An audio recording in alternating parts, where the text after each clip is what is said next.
A partir de agora, Seara Espírita, sua sintonia com a paz. Apresentação: Melissa Tortoriello.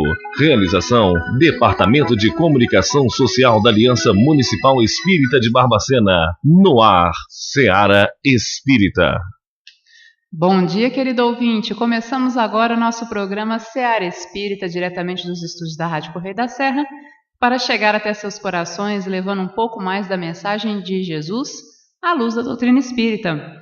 E hoje estamos aqui nos estúdios com Paulo Bianchetti e vamos falar um pouco sobre Deus na visão da doutrina espírita. Então acompanhe com a gente no nosso Seara Espírita de hoje.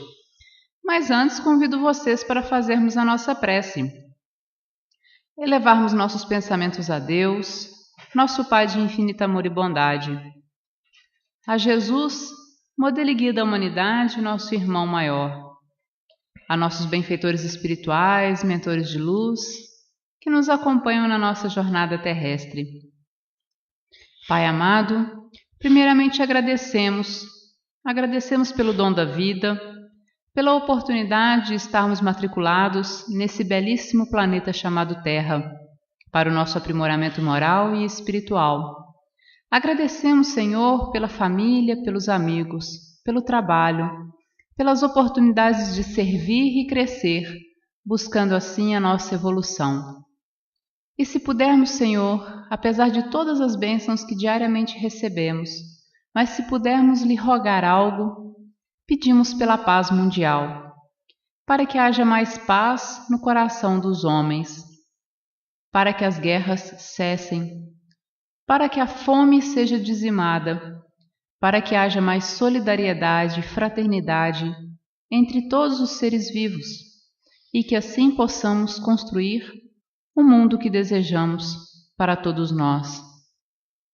Mestre Jesus, que teu amor e que a tua paz envolva todo o nosso querido planeta Terra, alcançando em especial aqueles nossos irmãos em maior sofrimento. Seja conosco, Jesus, hoje e sempre. Que assim seja. Mas para a gente começar o nosso bate-papo com o Paulo Bianchetti, hoje nós vamos falar sobre Deus na visão da doutrina espírita, e vamos nos basear bastante no Livro dos Espíritos também, na parte primeira, no primeiro capítulo, que fala sobre Deus. Então, Paulinho, para a gente começar, vamos começar com aquela célebre pergunta, que é Deus, que é a primeira pergunta do Livro dos Espíritos. E antes de você responder, eu lembro que a gente tem promoção. Ligue para nós no 3332 1517, 3332 1517. Fred está aguardando a sua ligação e concorra ao final do programa de hoje ao sorteio de um ingresso para o Festival de Caldos da CEPAS, que acontece no próximo sábado. Então vamos lá, Paulinho. Afinal de contas, essa pergunta tão importante, Que é Deus? Um bom dia para você. Bom dia, Melissa. Bom dia ao querido amigo ouvinte. Para nós, uma alegria muito grande retornarmos às ondas do rádio para podermos conversar a respeito de um tema tão importante, tão oportuno para todos nós. E é uma pergunta muito difícil de ser respondida se nós não tivermos um apoio da orientação que a doutrina espírita nos propõe. É interessante, Melissa, observarmos que Deus é um conceito muito distante da nossa realidade, se não for pela revelação que a doutrina espírita hoje nos traz. A doutrina espírita hoje vem resgatar para a gente a respeito desse tema, e muito importante nos trazer uma ideia bastante mais aprofundada. Até os dias em que, vamos dizer assim, antecederam a chegada da doutrina espírita, observamos que o conceito de Deus ele teve realmente uma evolução. E a doutrina espírita ela tem como objetivo, nesses dias de hoje, resgatar esse conceito, fazer com que a criatura se aproximasse mais do entendimento a respeito de Deus. E a gente sabe perfeitamente disso porque nos dias atuais, diante de tantas turbulências, de tantos acontecimentos conflitantes e conflitosos, percebemos que a criatura anda muito distanciada de Deus. Só que o sujeito ele faz um pensamento contrário, de que como se Deus tivesse distanciado da criatura humana. Mas, na verdade, o que acontece é que nós perdemos um pouco o endereço de Deus. Se um dia o tivemos, na verdade. Mas é porque nós precisamos entender todo um contexto, toda uma história a respeito desse conceito. E o Livro dos Espíritos vai realmente trabalhar na primeira parte essa ideia, já que os espíritos superiores e Allan Kardec entenderam que Deus faria parte da base de toda religião, de toda doutrina filosófica, mas especialmente da doutrina espírita. Se nós não alicerçássemos o espiritismo nas bases a respeito de Deus, nós teríamos dificuldade de entender todo o outro contexto. Então, primeiro nós entendemos que é Deus e depois vamos entendendo o resto todo.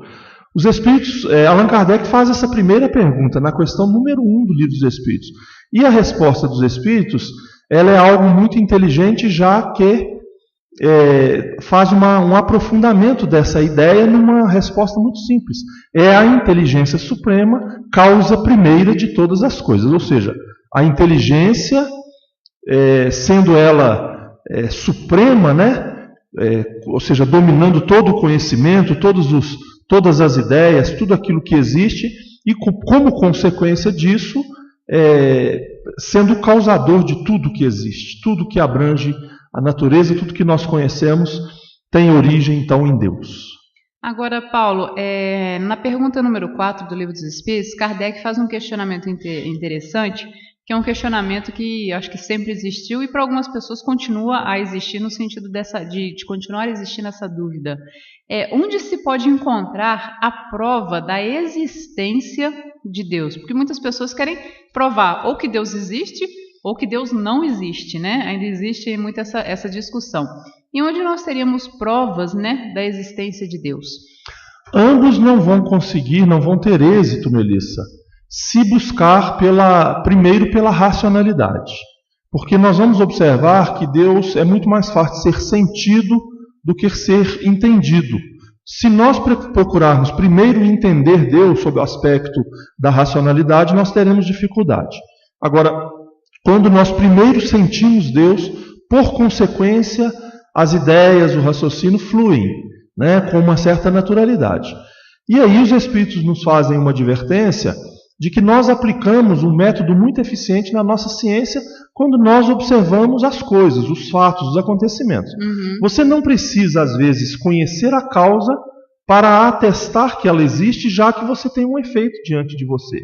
E um efeito é um fato. Quando você tem algo que é palpável, que você consegue ver, que você consegue pegar, logo você deduz pela lógica de que aquilo teve uma origem, porque ali está a prova, o fato.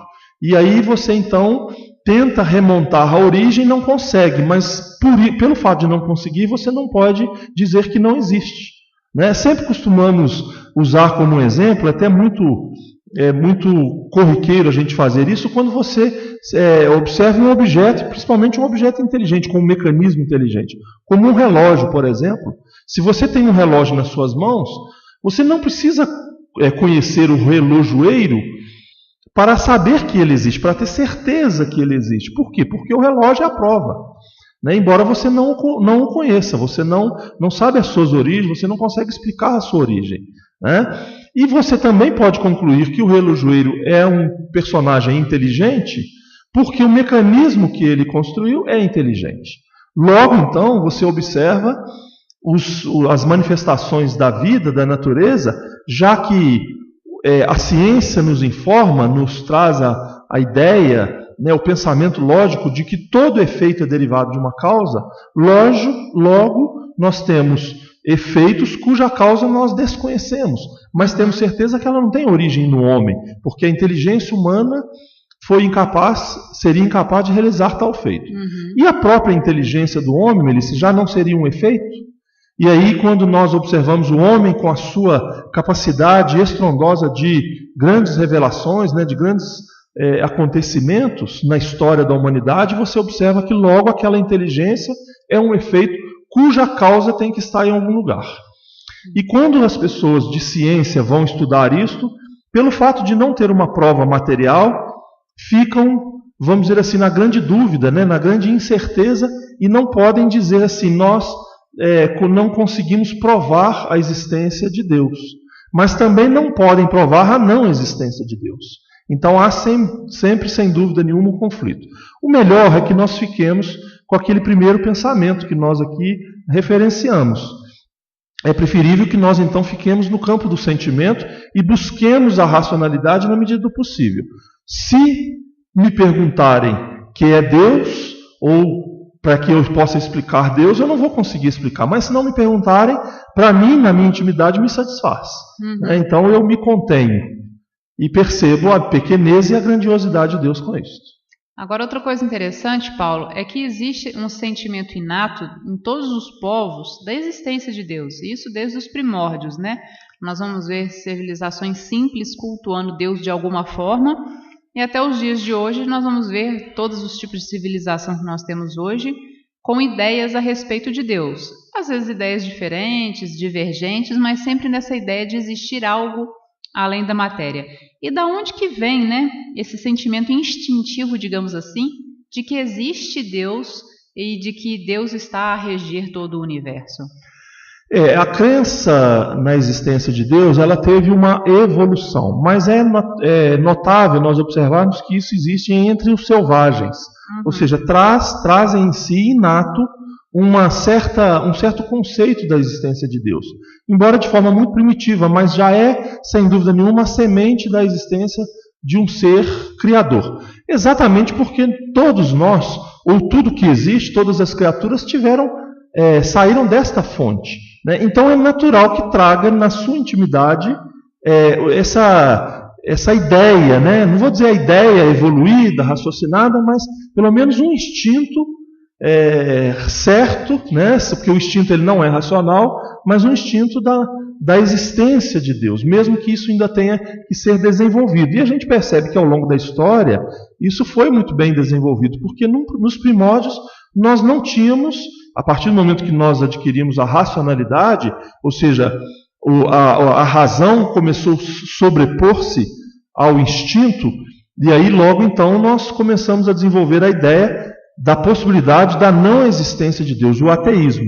Ou seja, não teríamos a crença em Deus. Depois isso avançou, e aí pelo menos começamos a acreditar em alguns deuses.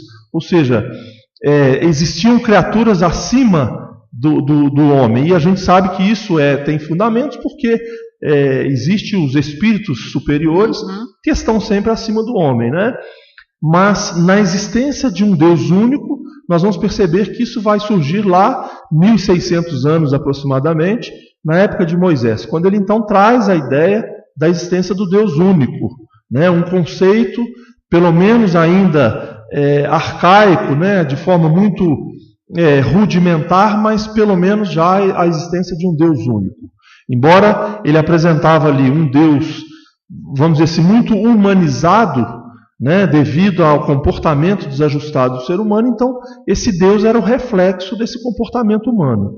Mas depois, muito tempo avançou e Jesus então veio trazer uma transformação, uma proposta de uma reforma da lei antiga de Moisés, trazendo a ideia do Deus único, do Deus amor, ou seja, esse Deus único de Moisés, mas já não mais revestido pelo ódio, sim pelo amor.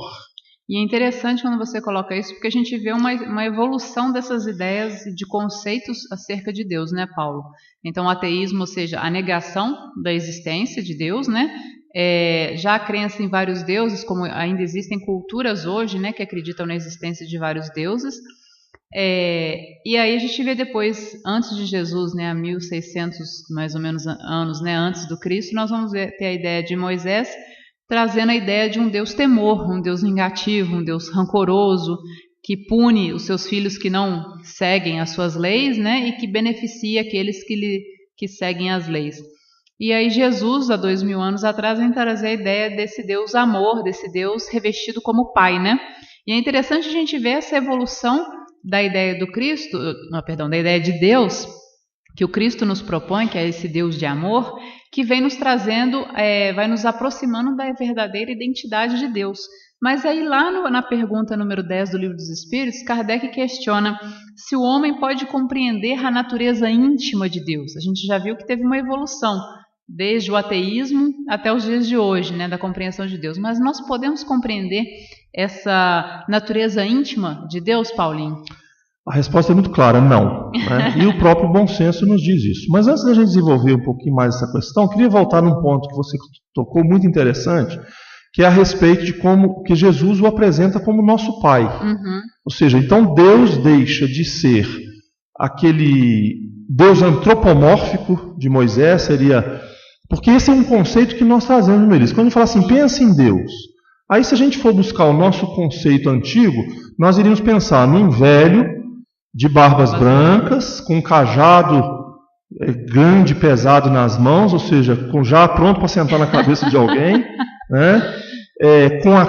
Com a face congestionada, né? Insatisfeito com o andar da evolução humana, né? E isso perfeitamente compreensível, né? Mas vejamos que isso é o reflexo da nossa realidade, da nossa postura.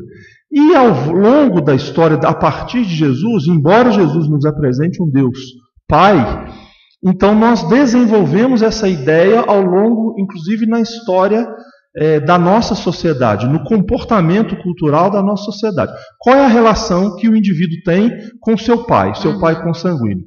Então é aquele conceito de respeito. Eu respeito meu pai. Logo, eu poderia dizer, eu tenho medo do meu pai. Porque o respeito se traduziria até, vamos dizer assim, nos tempos passados, e muito ainda nos dias de hoje, em muitos rincões desse planeta, nós vamos ver isso, que o respeito se traduz em medo. Então, por isso aquela ideia do temor a Deus, né? Ou seja, você é temente a Deus, se você tem medo de Deus, porque se você tem medo de Deus, você tem respeito a Deus. Né? E o que a doutrina espírita vem fazer hoje? Vem trazer uma proposta diferente, que o respeito tem necessariamente que se traduzir em amizade, né? Em cumplicidade. O respeito ele vai ser traduzido em afeto, em afeto recíproco. Então, eu respeito meu pai, mas eu tenho medo dele, então não há respeito, há medo.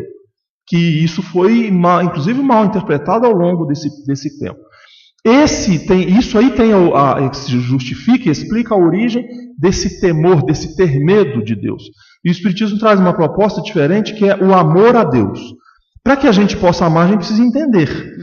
Como é que eu vou amar o meu pai se eu não sento para dialogar com ele, se ele não senta para dialogar comigo, se eu não tenho confiança nele de expor os meus conflitos, os meus traumas, os meus medos, dividir as minhas alegrias, fazer com que isso possa ser muito bem entendido, compartilhado, e logo então advém o respeito, que é fruto disso daí, dessa convivência. É uma construção, né? É uma construção e naturalmente surge então o afeto.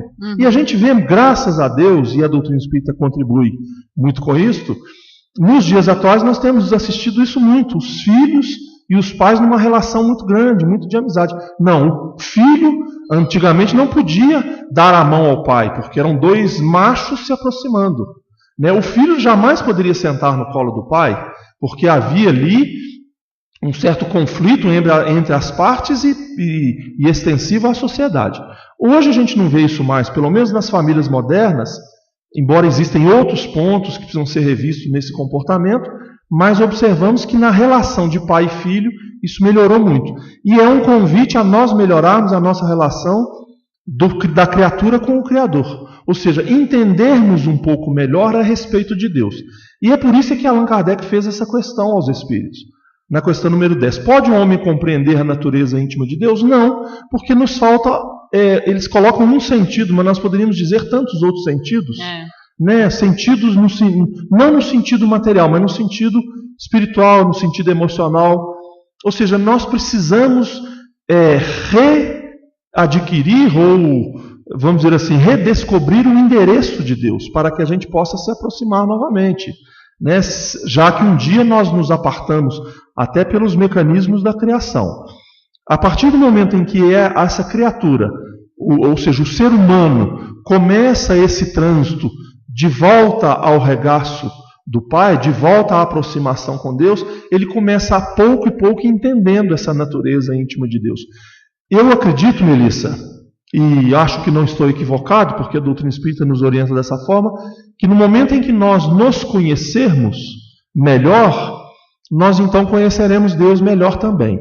Né? Então, quando os espíritos, quando Kardec pergunta, pode um homem compreender a natureza íntima de Deus? E eles respondem que não. Aí poderíamos dizer que se o homem começar a compreender a sua própria natureza íntima, por reflexo ele irá, de uma certa forma, compreender a natureza íntima de Deus, já que nós entendemos pelos textos bíblicos que Deus está emboscado na nossa própria consciência. E aí é esse processo de aprendizado, crescimento, que leva algumas existências, para não dizer muitas, né, Paulo? É um processo de evolução que a gente vem passando para melhor compreendermos Deus. E Jesus já disse, né, bem-aventurados os puros de coração, porque verão a Deus. Então a gente ainda não alcançou essa pureza de coração, como Jesus propõe, né, para compreendermos Deus nesse sentido. E a questão seguinte, se você deve possivelmente segui-la nela, vai explicar um pouquinho melhor a respeito. Vamos continuar. Bom, e gostaríamos de lembrar, né, do nosso canal no YouTube, que vocês podem ter acesso a todos os programas Seara Espírita gravados, né? A gente grava aqui ao vivo nos estúdios e disponibilizamos todas as quartas-feiras no canal YouTube, Ame Barbacena. Então entra lá no Ame Barbacena, se inscreve no nosso canal no YouTube e toda quarta-feira você vai ter acesso ao último Seara Espírita gravado e também acesso a todos os programas anteriores que ficam disponíveis no nosso canal. E estamos ao vivo, né? E estamos ao vivo, olha que bacana. Você também pode acompanhar o Seara Espírita ao vivo pela internet, www.radiocorreiodaserra.com.br. Eu queria dizer que estamos ao vivo para o mundo, que ao vivo pela Correio nós estamos, mas ao vivo para o mundo. É verdade. E aí pelo site, pela internet, né, você pode ouvir de qualquer lugar do mundo ao vivo aqui o nosso programa Seara Espírita. Lembrando então, inclusive dá para ouvir pelo próprio celular, viu, gente? Pelo smartphone tem como ouvir. www.radiocorreiodaserra.com.br. Dá o play e você acompanha a gente então ao vivo aqui aos sábados de 9 às 10 da manhã ou um reprise no nosso canal do YouTube Ame Barbacena, no playlist Seara Espírita. Então, muitas formas aí que a gente tem de ter acesso à doutrina espírita, aos conhecimentos espíritas, sendo ajudados, né, auxiliados pela tecnologia, pela informática. Bom, voltando aqui ao nosso bate-papo com o Paulinho, e lembrando a vocês, ligue para nós no 3332 1517, 3332 1517, deixe seu nome e seu telefone e concorra ao final do programa a um sorteio de um ingresso para o Festival de Caldos, lá da CEPAS, 3332 1517. Paulinho, a gente encerrou no último bloco falando sobre a questão que o homem não consegue compreender, né, a natureza íntima de Deus, porque nos faltam muitos sentidos, né, para a gente compreender essa natureza íntima. Mas será que um dia será dado ao homem compreender essa natureza íntima de Deus, Paulo? Nós vamos encontrar a questão número 11 do Livro dos Espíritos, exatamente trabalhando essa questão, e a resposta é não. Ui. Na verdade, porque os espíritos, Allan Kardec faz a pergunta se referindo ao homem, e os espíritos respondem se referindo ao espírito. Uhum. Então, se você for responder literalmente o que Kardec pergunta, não, ao homem não será dado, mas ao espírito que anima esse homem, um dia será dado compreender essa natureza íntima de Deus. E eles respondem que quando o espírito não tiver mais obscurecido pela matéria, quando pela sua perfeição se aproximar de Deus, ele o verá e o compreenderá. Isso significa que na medida que nós vamos avançando espiritualmente, nós vamos perdendo essa influência ostensiva da matéria, por consequência acontece o aclaramento das ideias, do sentimento, dos entendimentos. Nós vamos compreendendo as coisas, a natureza das coisas, até o momento em que nossa perfeição nos permitirá essa aproximação com Deus. Desta forma, por consequência, ver e compreender Deus. Mas a gente sabe que isso demanda uma longa jornada pela frente, né? Nós precisamos trilhar esse caminho em busca dessa compreensão, porque é aí que nós vamos superando, sem dúvida nenhuma, os conflitos que jazem dentro de nós. Bom, em que pese a gente não conseguir compreender, né, na sua profundidade ou na sua totalidade a natureza de Deus, a natureza íntima de Deus, será que nós podemos compreender, pelo menos ter alguma ideia, pelo menos, né, das suas perfeições ou da sua natureza, Paulo? Sem dúvida, Melissa, porque exatamente nessa parte do Livro dos Espíritos é que Allan Kardec vai estudar a respeito dos atributos. Embora nós tenhamos a dificuldade de compreender isso na sua plenitude, mas pela racionalidade nós logo vamos entender Deus nas suas características, nas suas propriedades, ou melhor dizendo, nos seus atributos. Compreender que Ele é eterno, que Ele é imutável, né, que Ele é imaterial, que Ele é onisciente, que Ele é onipresente, que Ele é tudo que nós pudermos imaginar em relação a toda e qualquer perfeição que nós tivermos ideia, porque senão Ele não seria Deus. Né? Se a gente imaginar que Deus não teria essa perfeição, essas qualificações, logo o outro teria, e esse então é que seria Deus, né? E soberanamente justo e bom. Isso são alguns adjetivos que são colocados no sentido de nos fazer tentar entender, pelo menos minimamente, essa reaproximação de Deus com a criatura.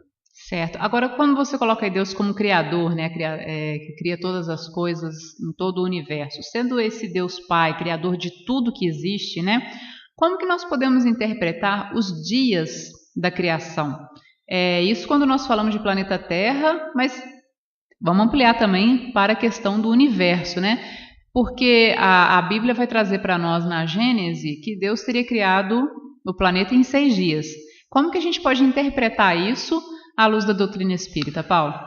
Melissa, quando se fala em relação ao universo, é algo realmente muito complexo, porque o limitado não pode compreender o ilimitado, né? A criatura não tem condições, não tem recursos, falta-nos muitos recursos, muitos mecanismos. Vamos ver que Allan Kardec, quando se refere ao infinito, pergunta aos espíritos se podemos dizer que Deus é o infinito. E os espíritos vão responder que isso é uma pobreza da nossa linguagem, ou seja, qualquer linguagem, por mais aperfeiçoada que for, usarmos para classificar Deus e a sua criação, nós teríamos dificuldade de nos expressar, porque nos falta realmente elementos adequados para que a gente possa defini-lo. Mas a gente sabe, nossa razão nos leva a crer que o universo, primeiro, só Deus o sabe, os espíritos respondem. Só Deus o sabe, só Ele mesmo sabe quando isso aconteceu, de que forma aconteceu. Mas em algum momento o nosso bom senso nos leva a entender que aconteceu. Né? Ou seja, o surgimento do universo, e aí a gente vai ver os cientistas dizerem assim, não, o universo surgiu há mais ou menos 5, 6, 8 bilhões, não, 15 bilhões de anos, né? Teve o chamado, famoso Big Bang, e aí surgiu então o universo. Mas e antes então de acontecer essa explosão que deu origem ao universo? O que existiu? Nada. Mas o nada, o que é o nada? O nada existe?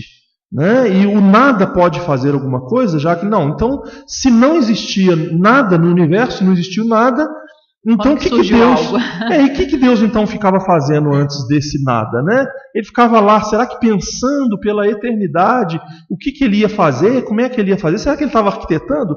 Ou nós precisamos mudar esse conceito de universo para multiversos, já que nós entendemos que o fim de uma matéria dá origem a outra. O fim de uma coisa, na verdade, não é o fim, é o início de outra.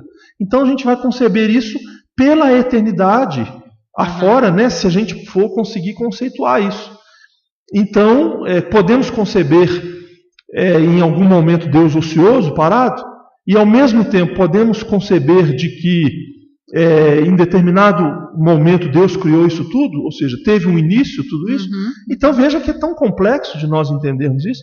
Agora, quando nós trazemos isso para a nossa realidade, e é bom que nós fiquemos por aqui, porque senão a gente se complica muito, já que a gente precisa primeiro, pela nossa perfeição, nos aproximar de Deus para compreender isto, conforme a questão que foi analisada, nós precisamos perceber que em relação ao nosso planeta Terra, ao nosso sistema solar, isso se torna mais fácil.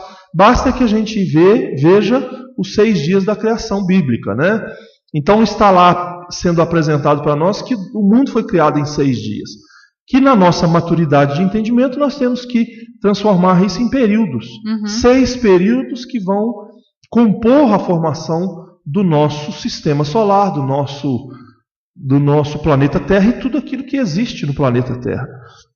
E a gente vai perceber, Melissa, que existe uma harmonia, uma sintonia muito grande com o que a Bíblia apresenta, juntamente com o que a ciência nos traz. Né? Os 6 períodos de formação do planeta Terra, que nós vamos perceber ali que existe muita relação nessa proposta. Mas é verdade que o nosso planeta Terra, desde a sua formação geológica, já contam mais de 4 bilhões de anos, nós estamos num processo de ajustamento. O nosso planeta, até os dias de hoje, ainda está num processo de evolução e de adequação para que a vida seja melhor. É um processo realmente gradativo, né, que já estamos inseridos neles alguns, talvez, milhões de anos, não dá para a gente precisar, né, mas que precisamos, de uma certa forma, acelerar nesse nosso progresso íntimo moral também, né, Paulo? Porque a gente vê que Deus cria suas leis e as suas leis regem o universo, né, regem todas as coisas. Agora nós precisamos trabalhar também a nossa transformação íntima, no nosso progresso íntimo, que depende do nosso interesse, da nossa vontade em evoluir. Então a gente vai observar a perfeição de Deus em todas as suas obras, né? Em toda a sua criação, desde o universo, como você colocou, ou essa ideia que tem sido trazida agora dos multiversos, né? Ou seja, a pluralidade de universos que existem, mas também vemos a perfeição de Deus nas coisas mais singelas, mais simples, mais assim, menores, né, que a gente possa ter aqui na Terra, como um planeta ainda num processo de evolução muito constante, né? Então, eu gostaria que você falasse um pouquinho para nós dessa perfeição de Deus na sua obra, desde o macrocosmos, né, até o microcosmos, ou seja, a preocupação de Deus ou o interesse de Deus por todas as coisas que existem no universo. Sem dúvida nenhuma, isto nos encanta e nos salta aos olhos quando o grande problema é que nós paramos pouco para pensar a esse respeito. Nós caminhamos muito apressadamente nos nossos dias em busca dos nossos afazeres e paramos muito pouco para perceber o que está à nossa volta, né? A nossa realidade. Basta que a gente se olhasse no espelho um pouco mais para observarmos a complexidade da nossa constituição física, biológica, e o quanto que isso expressa essa grandeza de Deus, né? O funcionamento da máquina humana e tudo, né? Tudo que existe. Se você pegar uma tenra plantinha no meio de um deserto árido, você vai ver a complexidade estrutural daquele ser que está no processo da evolução, né? E a diversidade, como você muito bem disse, do micro ao macrocosmo, né? É um universo. Quando a gente fala de universo, nós olhamos para cima, mas esquecemos de perceber que numa gota d'água existe um universo, né? Pulsando e tantas coisas, a exuberância de tudo que existe, né? De todas as coisas. Então, daí podemos nos render à ideia da criação de Deus e da existência do próprio Deus, já que nós não temos como explicar. Isso aconteceu com muitos cientistas, Isaac Newton, inclusive Albert Einstein, que nas suas pesquisas, seus aprofundamentos, né, no desenvolvimento das suas ideias, foram obrigados a se renderem diante do inexplicável. Porque no primeiro conceito a matéria explica-se a si mesma, mas nas múltiplas divisões da matéria chegou-se a um ponto do limite. E disse, pare por aqui, porque a matéria não se explica a si mesma. Tem que haver algo que explique a origem disso daqui, já que não existe efeito sem causa. Por isso que os espíritos colocam que nós devemos aplicar esse método da nossa ciência a esse conceito, né? Quando você está diante de uma prova, você logo deduz que existe a causa daquela prova. E esta causa necessariamente é inteligente porque a obra é inteligente. O mecanismo de todas as coisas, né, Melissa? Quando nós observamos o nosso planeta Terra, com tudo que existe de fato, né? A água, o ar, né? Todos os elementos adequados para a condição de vida equilibrada neste momento na face do planeta Terra. Por exemplo, a atmosfera nossa, que tem 60 quilômetros de extensão, se fosse mais, seria inviável a vida, se fosse menos, nós teríamos a chegada de meteoros e meteoritos na face do planeta Terra, insustentável para a vida, né? Se a Lua tivesse numa distância mais ou menos do que é a realidade de hoje, nós teríamos grandes problemas, inclusive na questão das marés, né? Então você vê que quando lua cheia, né, aquela situação das marés, já acontece um movimento das águas, mas não de forma desequilibrada. O desequilíbrio que às vezes acontece é pelo comportamento humano, mas a gente percebe a perfeição de que tudo isso foi feito, né? Tudo feito nos mínimos detalhes, tudo muito bem pensado para que as coisas pudessem funcionar em harmonia. Então, diante desses fatos, nós não podemos negar. Se negarmos é porque estamos sendo insensatos. Muitas vezes agimos pelo materialismo, não só o materialismo no sentido da matéria que nos influencia, mas sobretudo no orgulho que muitas vezes nos envolve, no orgulho e no egoísmo, que não nos permite parar, fechar os olhos e pensar na existência de um Deus de amor que envolve-nos a todos. E nós vamos observar, Paulo, que na verdade todo o universo, né, tudo que existe funciona, digamos assim, através das leis divinas, né? Ou seja, são as leis de Deus que regem todo esse universo do macro ao micro, né? Ou seja, em tudo que existe, existem leis que estão aí gerenciando essa vida que surge, que ressurge, que se multiplica. A lei de Deus, e essa é uma pergunta que Kardec faz aos espíritos na questão 615, ela é eterna? Ou seja, a lei de Deus, ela sempre existiu e sempre existirá, e ela é também imutável, Paulo? Ela é eterna, como o próprio Deus o é, e é imutável, porque se ela não fosse imutável, se ela mudasse igual constantemente... Igual a lei dos homens, né? Exatamente, ela seria instável. Né? Porque por que nós, você muito bem tirou do fundo do baú esse exemplo, a lei dos homens, por que muda constantemente? Porque nós evoluímos. E aí uma lei que hoje é adequada, daqui a pouco não é mais, porque nós buscamos novas referências, novos parâmetros. Significa que nós evoluímos, mas Deus não é suscetível de evolução, Deus é perfeito, com todos sempre. Então significa que a sua criação é perfeita, né? As suas leis são perfeitas e consequentemente não precisam de modificações para ajustamento. Por isso é que nós defendemos, Melissa, o pensamento de que tudo está certo, porque a obra é divina. Né? Tem alguma coisa errada? Não, porque senão a gente poderia dizer que Deus se equivocou na hora de ter criado. Não, eu criei, mas não foi bem assim que eu queria. Teve um erro de projeto. Deixa eu dar uma ajustadazinha. Aí Deus, então, ele não é onisciente, onipresente, tudo, né? Significa que ele teria que fazer esses ajustes. Isso não condiz com a realidade do que nos é apresentado. Significa também que essas mutações vão acontecer de acordo com as nossas, vamos dizer assim, necessidades. É como nós vamos evoluindo e vamos tendo acesso a informações mais complexas que na verdade já existiram. Essa lei aqui ela foi inventada? Não, ela foi descoberta, ela já existia. Né? Descobrir é diferente de inventar. Inventar é aquilo que não existia.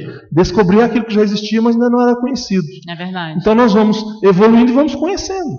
Quantas leis que não eram conhecidas, leis da natureza, que hoje são conhecidas, né? E aí, na medida que vai se avançando psicológica, intelectualmente e consequentemente espiritualmente, nós precisamos amadurecer espiritualmente para que as coisas aconteçam.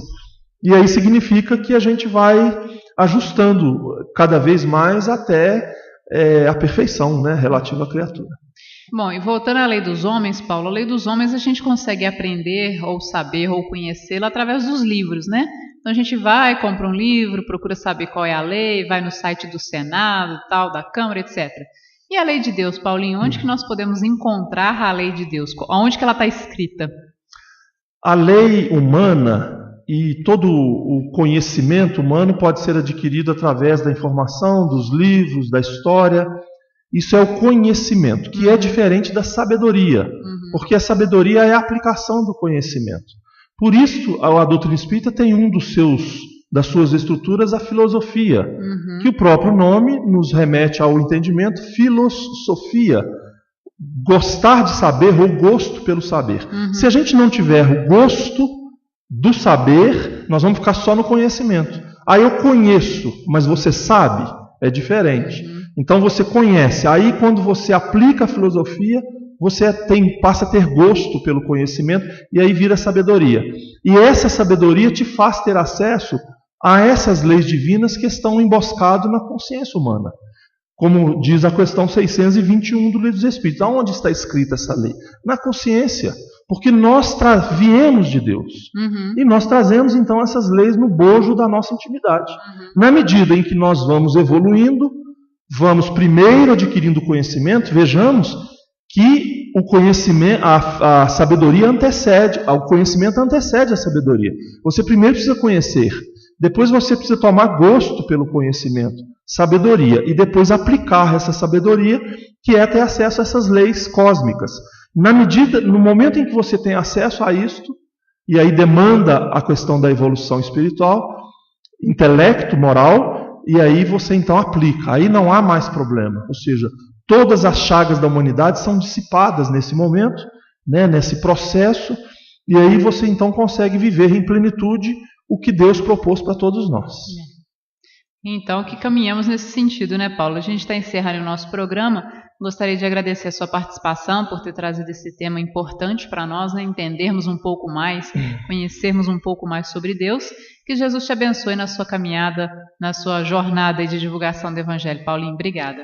Melissa, eu que agradeço, e fica nessa proposta aí que nós possamos fazer o reencontro com Deus, já que um dia nós nos apartamos dele pela necessidade da evolução. A parábola do filho pródigo, né, que sai para o mundo para viver a sua experiência e depois tem que retornar em circunstâncias as mais variadas. Esse encontro com Deus não é necessário morrer, viu, Melissa? Porque se a gente perguntasse assim, quem quer encontrar com Deus? Todo mundo levanta as mãos, mas todo mundo tem que morrer, todo mundo vai abaixar as mãos, ninguém mais quer, né? Ou seja, se Deus fizer um banquete e nos convidar, nós vamos declinar do convite, não vamos querer. Mas a proposta é que nós encontremos com Deus, inclusive enquanto estamos matriculados na carne. Ou seja, fecharmos os nossos olhos da alma e perceber a presença de Deus dentro da nossa própria intimidade. Muito obrigado, muita paz. Eu que agradeço, Paulinho. Muito obrigada pela audiência de todos vocês. Muita paz, muita luz, muita saúde. E até o próximo sábado com Manuel Soares aqui nos estúdios. Fiquem com Deus e até a próxima. Você ouviu o programa Seara Espírita. A apresentação Melissa Tortoriello. Realização do Departamento de Comunicação Social da Aliança Municipal Espírita de Barbacena. Seara Espírita.